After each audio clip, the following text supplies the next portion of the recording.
Постоянное представительство Якутии в Москве впервые стало площадкой просветительского проекта «Тотальный диктант». Третью часть текста Дмитрия Глуховского под названием «Очередь» участникам акции зачитала наша землячка, этномузыкант Алена Подлужная-Уттай. На очной площадке постоянного представительства Якутии диктант написали более 30 москвичей. Напомню, «Тотальный диктант» проводится уже 18-й раз. В этом году к проекту присоединились 200 городов и 59 стран мира. Акцию сопровождал 17-часовой онлайн-марафон, который прошел при поддержке компании Яндекс.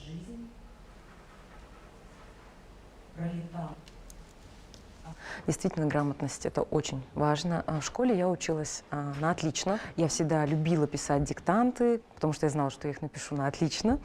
И сегодня выступать в роли диктующего диктант для меня это особо приятно. Диктант сложный по тексту Дмитрия Глуховского.